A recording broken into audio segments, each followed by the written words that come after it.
Lasker's chasing. It's Giga Kick from Lasker's, and then came Salassel. Giga Kick going well, guided to the line, and Giga Kick won the first from Lasker's. Salassel third. Permutation late. Thalassophile in front, 50 metres to go, punched out and will hold on. Thalassophile from Freedom Escape, who came from last to run second. Permutation third. With Pincher Nut wearing her down at the 50. It's true, a neck. Pincher Nut coming at her hard. They hit the line. It's true. It's true. Just beat Pincher Nut. Result. Anskova out wide is absolutely thumping home. Stretch right across the track. Squid Game in the middle lifting. This is tight. This is tight. Squid Game over Anskova and.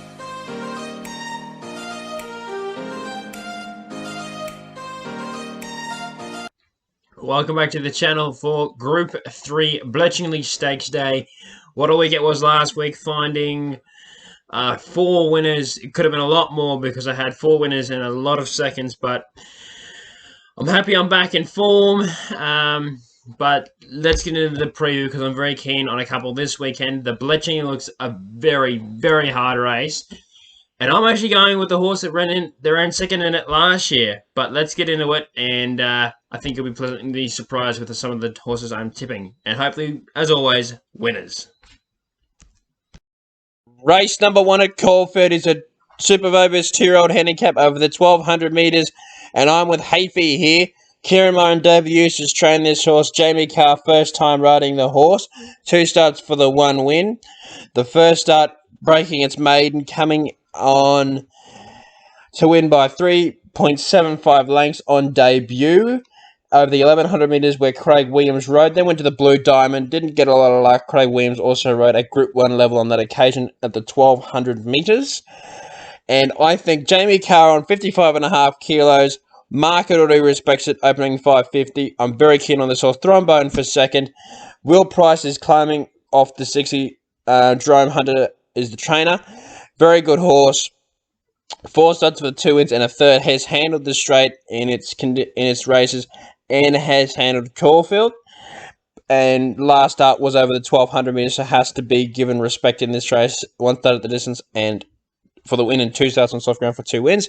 River Ribble for third. He's going to run a good race, and Chopin for fourth. Good horse. And keen to see how it goes for Damien Oliver. But I went Hayfie 35 the win and 15 the win on Thrombone as the saver. Race number 2 at Caulfeild is a Vobis race. The Vobis Gold Ingot over 1,400 metres. And I'm with Boogie Dancer. Jamie Carr again. I think she can score on the first 2 here. 3 starts for the 2 wins. The last win came at Sandown, winning in dynamic fashion on heavy 9.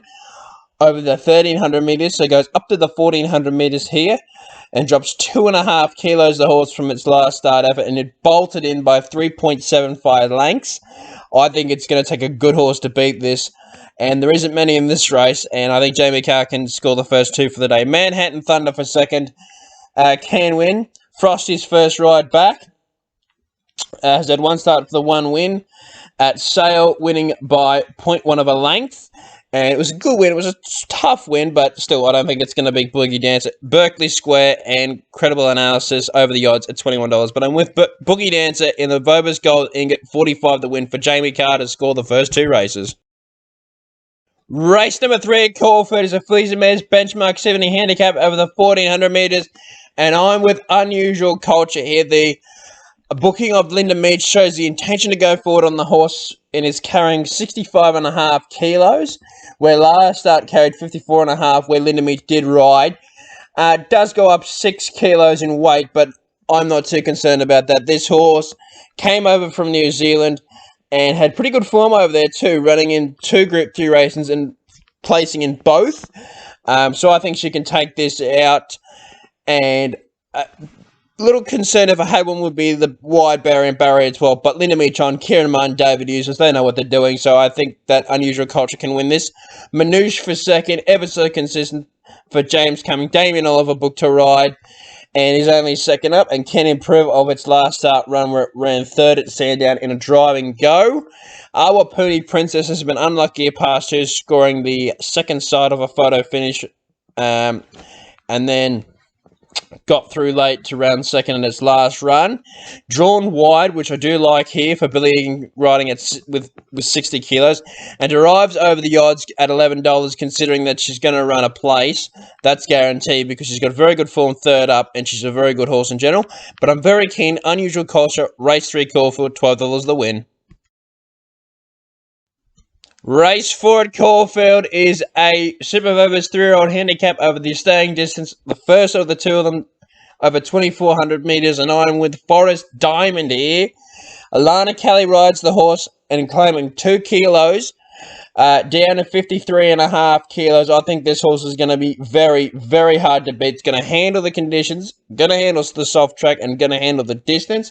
Last start ran second to Calm Sir in the Mahogany Challenge final over 2,500 metres at Flemington. Comes back to the 2,400 metres, and even though Calm Sir did beat this horse last start, Calm Sir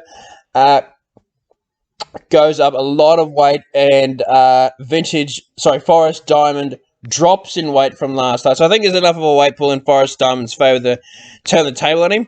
Calm Sir for second can win, has handled the distance prior, winning, like I said, last start over 2,500 metres. Duke of Hastings is the interesting runner here because did win over the 2,000 metres last start at Caulfeild, running away from them, and was a very good win. And Sing for Peace has got to do it at this level, Saturday graded, before I could possibly put it on top. But Paddy Payne's going very well, and Craig Williams is riding very well for him. But with Forest Diamond and race for it at Caulfeild, $35 the win. Race 5 at Caulfeild is the Vobis Gold Stays over the 2,400 metres, and I'm with T-Waters here. Found it very hard to split T-Waters and No Effort, considering No Effort's going to go forward, but T-Waters does have a Group 1 placing against his name and finally gets to the right distance in his campaign of the extended trip of 2,400 metres because had no hope at previous starts, running over 1,600 metres, 2,000 metres for a couple of runs, for 3 runs, and now gets to the 2,400 metres. And the last time it was around this distance range was in the Group 1 Victoria Derby, and he ran third to Hitotsu, who's since gone on to win another 2 Group 1s. And I think that with Craig Williams on, and the fact that he's got the blinkers coming off with the visors going for the first time, I think this horse can win this. He's going to have to charge home from the back, but I think he can do it. No Effort can 100% win. Looks the only leader in this race, and Lockie King gets along very well with his horse. Going to handle Caulfeild, going to handle the track. Loves it at Caulfeild, and is definitely winning chance. Ruber was the last start winner. He's over the odds at $12, considering how tough and strong he was last start. And W2 Obers, considering he's on the week backup from racing over the obstacles last weekend at $21. But I'm with T-Waters and No Effort.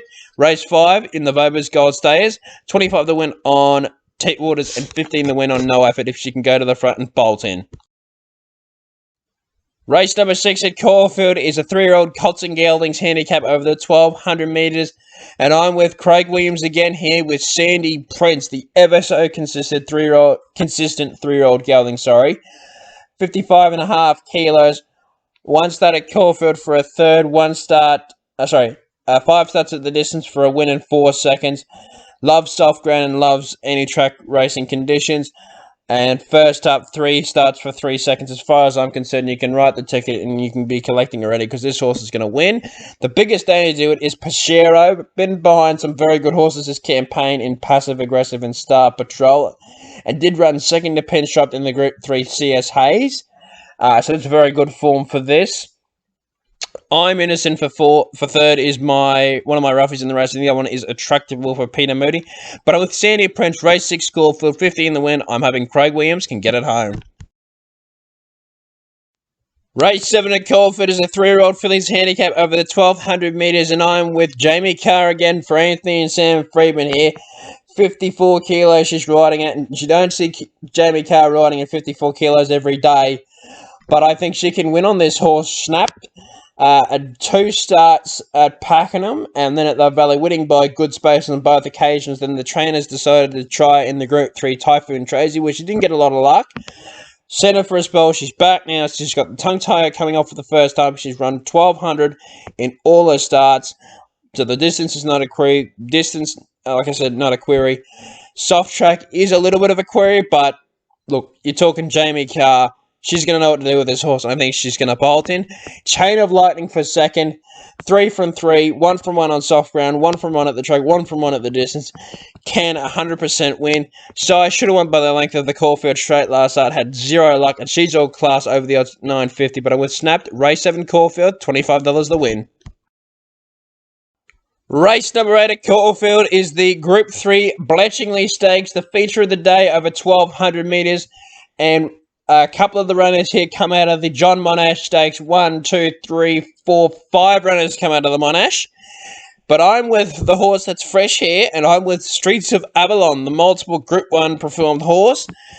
I think coming back to the 1,200 metres, having not raced at the distance for quite a while, I think can win this. The last start time he was at 1,200 metres was in the Australia Stakes at Group 2 level behind Marabi. Was never going to get close, but was a good run. Jack Hill gets the ride here, and I think he's got a very good winning chance with this horse. You know, he was mixing his form with Ayrton, Zaki, I'm Thunderstruck, Sierra Zoo, Mawunga. They're clearly top-class horses, and on his day, he's a very good horse, and I think can be beating this field comfortably. Scalapini for second is a Queensland. It's a Brisbane horse that's coming south, and I've got a fairly big opinion about this horse because being from Brisbane, I've been keeping an eye on this horse, and I think he can run really, really well. It is over the odds at $10.